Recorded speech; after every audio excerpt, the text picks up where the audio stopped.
Being able to attempt something that you might fail is true freedom. That when you're willing to do something that you know you might not be successful at, those are where you grow the most as a human being.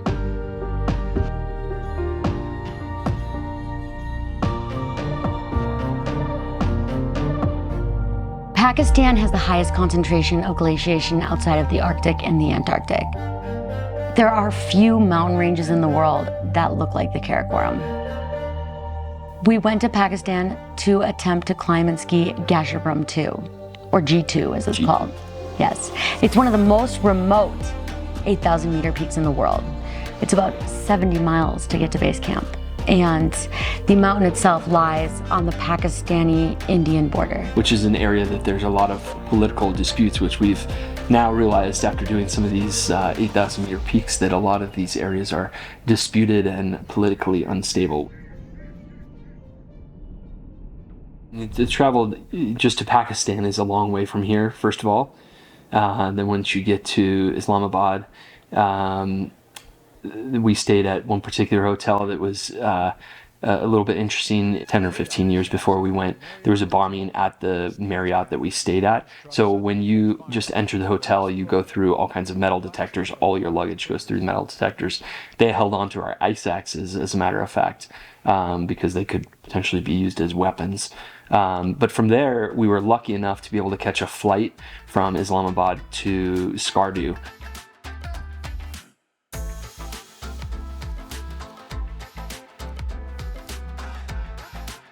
But then from Skardu, we needed to get our permits. We had to stay there a few days, and then... It was one day. Full day. One full day of driving. 10-hour day of driving. It was a long day of driving. On crazy roads. And our driver would go so fast through these villages with little kids right on the side.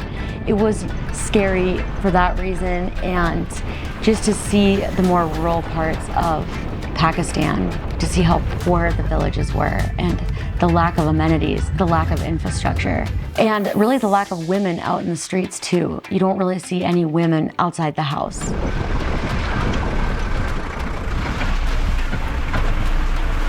Particularly the further you went up the valley on these crazy windy roads, then they turned to dirt roads, then they turned into, you could barely call it a road, and huge cliffs on one side, on a lot of places going down to the river, and plenty of bridges that on almost a yearly basis, some of these bridges are washed out. So the travel from Skardu up the valley was probably just as dangerous as anything else we did on the expedition.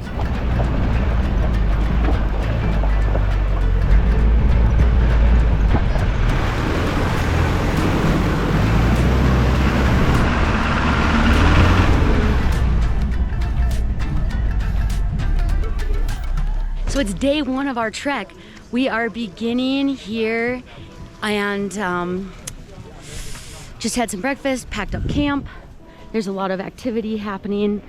There are a lot of people that help us get to the mountains, and the porters and the animals and the cook staff, and there's a lot of moving pieces. And so we're so grateful for everybody who's helping us. And yeah, just trying to stay organized. From Jola to base camp on Gasherbrum II is a 5 to 7 day walk. It's about 65 to 70 miles. It is a long way in. As the Baltoro Glacier has receded, the start for the trek into the Karakoram has been getting pushed further and further. So you're now able to drive much further than you were in years past. They're constantly making the road go further up the valley there. So at some point we were walking on a road, and then there's just a bulldozer sitting there waiting for someone to keep pushing forward and making the road go further up the valley. And here's where the road ends. There's the bulldozer, there's the boulder. Pretty wild. And then we walked. We started walking, and we didn't know whether it was 8 miles or 12 miles. And it was really hot. We crossed a lot of streams. The first day, we were mostly on sand and rock, not as much of the dirty, rocky glacier. And so we walked to Paiju.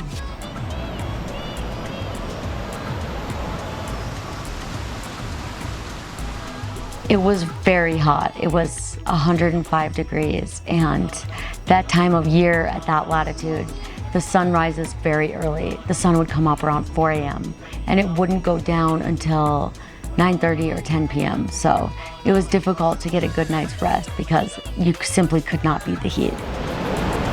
Here we go. Thank you. Thank you.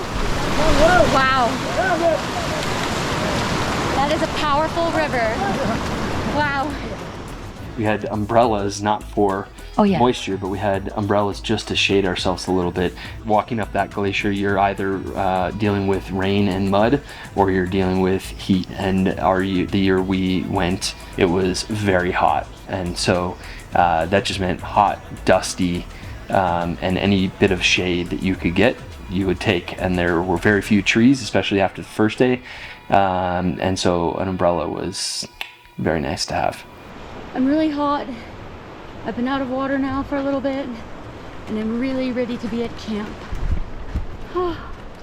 We just arrived to Payu camp. I think for me, one of the challenges was staying cool while maintaining a respect for the culture and the local place here. Being in pants and long sleeves really sucked, but goddamn, the next 4 days are gonna be hard. Trying not to think about that. Let's just think about how good a drink is gonna feel. We had a kitchen staff that was preparing the water for us, and they were boiling the water. But one of the really interesting things, and one of the challenges of the Baltoro Glacier, is that it takes the rocks, and this is such a big glacier, it grinds them into this tiny, tiny particle of dust. And it's really hard to get the water clean. There's very little you can do. It will clog up your filters. And then when you have this cloudy water, the SteriPen doesn't work as well. So we were drinking a lot of glacier silt. And for our drinking water, SteriPen, then Life Straw.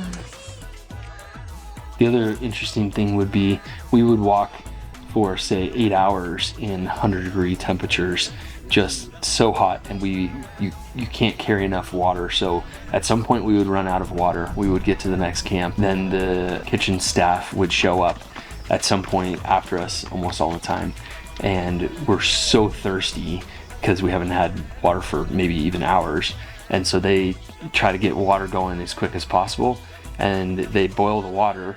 But it's like the worst thing you've ever done when you are so hot to drink boiling silty water. Today was a tough day. Full transparency, I'm having PMS, so the hormonal challenges definitely add another layer of difficulty to the day. But I'm confident, some more water and rest, time off the feet, I'll feel better. Okay, we're at our Dukas. Had a few minutes of rest, and then we came up to this little perch here where they've got running water, which is kind of wild in these things. There's a little, it's really, pretty spectacular. Look at where we are. It's incredible. It's really incredible. And the other interesting thing along the trek is that there's the Baltoro Glacier, which is about a mile across. And it's completely rock covered with ice underneath. But there's these giant holes and all these rivers. And then there are very few places that you can actually camp along the way. And so one of our camps that we made, Erdukas, that one was carved into the landscape by the Duke of Abrazi when he went there. And it still is one of the few places where they've made flat platforms that you can camp. There's not a lot of room, but there is enough room for, a certain number of tents, and the views are absolutely spectacular. You're looking across the glacier up at like the Trango Tower, which is very iconic and beautiful tower, and mountains around you. But because there's only certain places that you can really camp and be safe and have access to water or bathroom-ish, they end up getting pretty dirty, and Pakistan is still in the process of kind of putting in the infrastructure to handle the number of climbers and trekkers that are going through these valleys, whether that's just the trails or bathrooms or some semblance of a bathroom, and just access to clean water. All those things are very hard to come by. There is human feces everywhere around here. I stepped in a bunch already, and it is just so gross. The one cool thing about the camps is that you have these international teams coming together from all over. So you have your Balti porters, we had our Sherpas from Nepal that are working as porters and guides, and then you have climbers from all over the world. So there is this really beautiful global spirit, and you meet people from all over the world. So that part is really cool. And there's certainly a language barrier with most of the porters. The porters could use more support in Pakistan than a lot of the other places we've gone. And a prime example of that is they don't have their own tents generally. They've got all of our bags, our duffel bags, and so every night they will stack those 2 or 3 high and then put a tarp over the top of them and kind of create a little house/tent. And then they're making chapati, which is a very simple bread that they make and how they get most of their calories. So that was pretty eye-opening to see. Their footwear was definitely lacking. A lot of porters were in flip-flops or some kind of a sandal, and you're walking across glacier terrain. So whether it's slippery or just rocky, and they've got loads to carry, that was unfortunate to see. There were a lot of little river crossings, but then there was the big one on day 2 or day 3. I can't remember exactly. There's this one river crossing that you get to, and you have to get to it by a certain time in the day, because if you're too late in the afternoon and so much of the glacier runoff is coming, it is simply unpassable. It's too dangerous to pass. And as we were approaching it, our team was like, hurry, hurry. You need to cross now, because literally every minute more of the riverbank was eroding and getting avalanched into the water. Yeah, at midday, the water level in this river is just going up literally by the minute, and you can see the banks of the river collapsing in. And if you don't make it to that crossing by a certain time in the day, then you just have to camp on that side and wait until that night, the next morning, to cross. So we made it there barely in time. And when I say barely, we ended up having to hold everyone's hands to kind of make sure you had something to hold on to get across, because there's big boulders that you're kind of walking on in the water that you couldn't, of course, see. And so you could easily trip and fall and then get swept away. And as we were there, a couple of folks, and including one porter, almost got washed down, and someone had to catch them before they got kind of swept away. And I think if we were there 20 minutes later, certainly if we were there an hour later, there's no chance that we would have had to cross. So we made it there just in time, and it was quite the experience.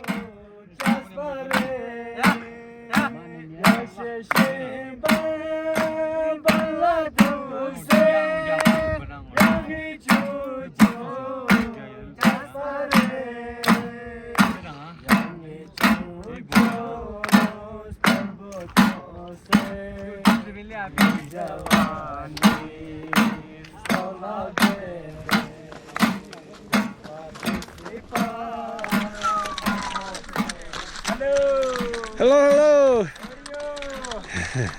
How are you? We were planning to camp just past Concordia at an interim camp that's on the way to Gasherbrum II. And it was right before that camp that I got stricken with some abdominal pain and started to vomit uncontrollably.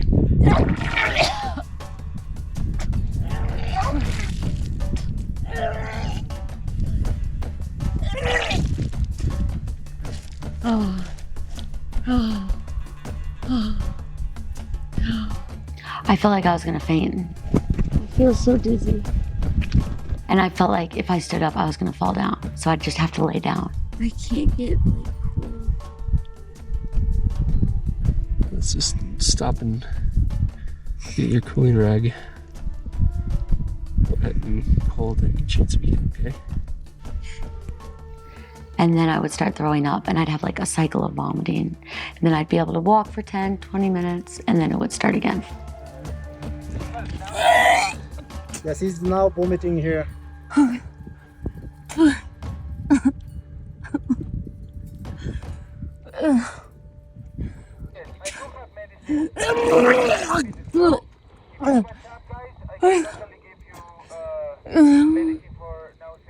This just happened to be right in front of the backdrop of the second highest mountain in the world, K2. I think it was the tea. I think it was the tea. But it was either the tea or the heat or a combination of both. I'm not sure.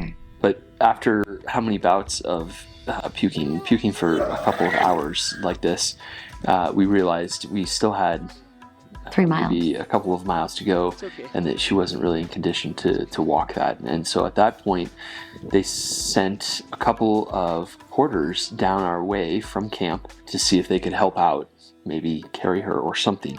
And there was actually some horses that came along, and one option was to put her on the horses, but it was determined, and even the porters didn't want her getting on the horse. They thought that was too dangerous. So they took turns trying to carry her, backpack her in some fashion. We'd use a couple straps and put it underneath her, and they'd kind of hold the straps and walk for about 5 minutes at a time, and then switch off, and the other person would carry her. So it was a little bit slow going, but we knew we had to make it to that next camp to do anything. Yeah, it's not really like you can turn around at that point, because turn around to where? You could go back to Concordia, but you're still 5 days or more, you're 50 miles to where you started. So we couldn't really turn around. The only option was to go forward.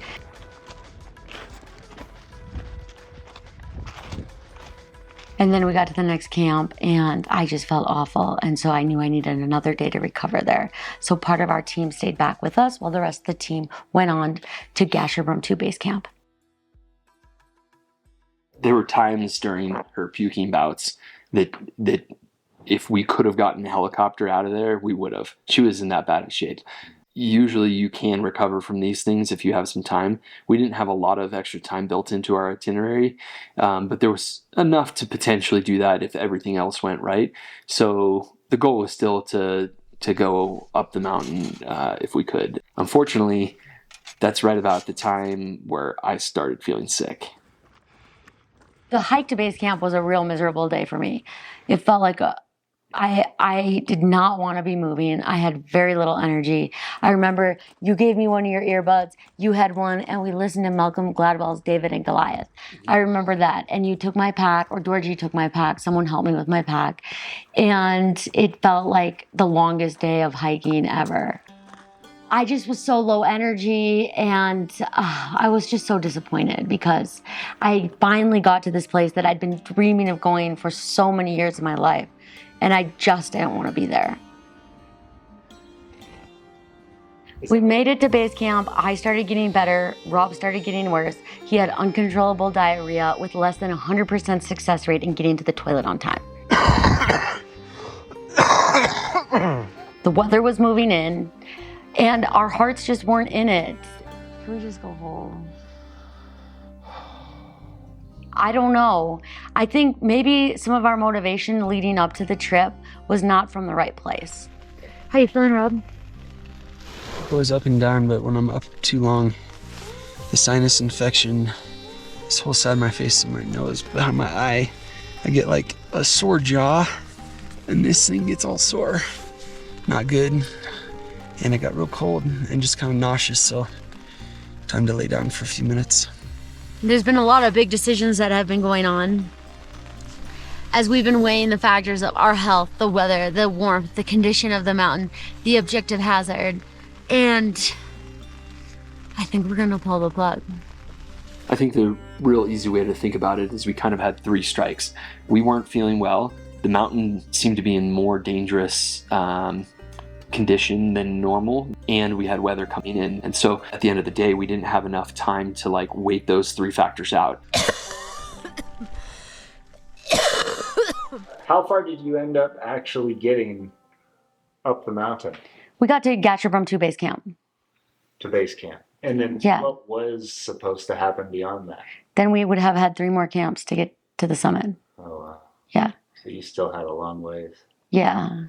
So as much as it sucks, it's also better to live to climb and ski another day. It was heartbreaking to make the decision to turn around. But again, when you have that many red flags, that many strikes, it's the prudent decision to make.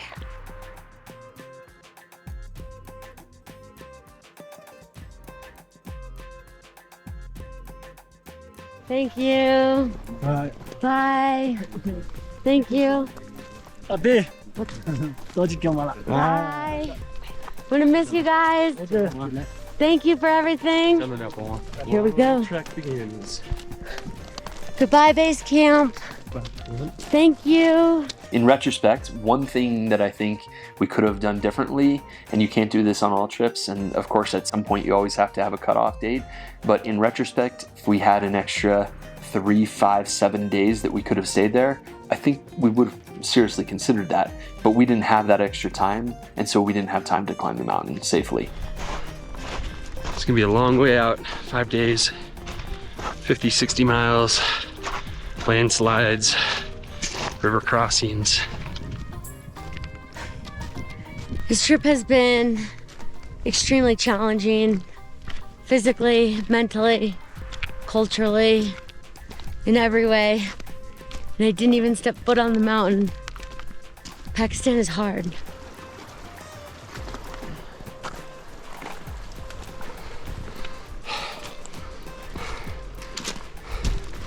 While we were at base camp, we had heard that there was some massive flooding beginning to happen lower down on the mountain. And we heard specifically that some of the bridges, the suspension bridges that we had crossed on the way in, had been washed out by this flooding. And on the way out, we had to do several portages across these bridges that had been taken out, both this one big one. We got a car. Whoa.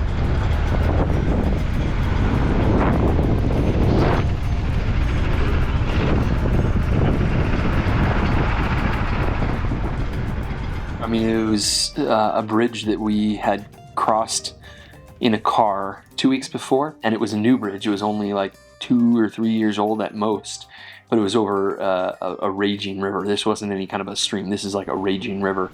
And so when we showed up, it had literally collapsed and it was like half into the water, and there was no way you could like wade across this. This is a full rushing river. And so they had really quickly set up a sort of Tyrolean traverse. So they had a couple of cables that went across, and then people on each side that could pull basically this cart that was hanging on the cable. You'd jump in there, and then they'd pull 1 to 2 people across at a time.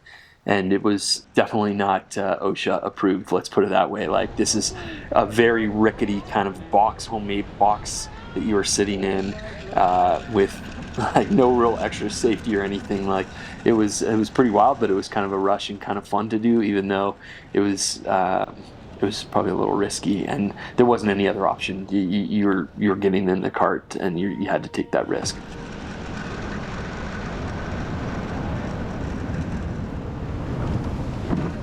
Hello, welcome. Thank you. At the end of the day, I think it was great, an amazing experience to go see Pakistan and to see this area of the Himalayas, which is absolutely a spectacular area of the Himalayas, the Karakoram area. It's mountains like no other. How was it? Oh, good. I'll keep helping. Nice. I was really fascinated by the geopolitics, and to be a woman there, it was definitely one of the scarier things that I feel like I've gone into. But we like a challenge. We like to do things that scare us. So it really is this like love-hate of wanting to push ourselves, wanting to grow, wanting to be better world citizens. I've kind of said since the trip that I don't really want to go back there anytime soon because there's so many other places I want to go. I will say there's a little part of me when we decided to sit down and talk about this that I had forgotten enough of it that I was thinking, maybe we should go back there because it was absolutely beautiful and stunning. The mountains are like insane. But talking about it again also makes me question if I want to go back there. So like when you forget some of the bad parts, but when you have to think back and remember them, then you're like, yeah, I'm not sure if I want to go back.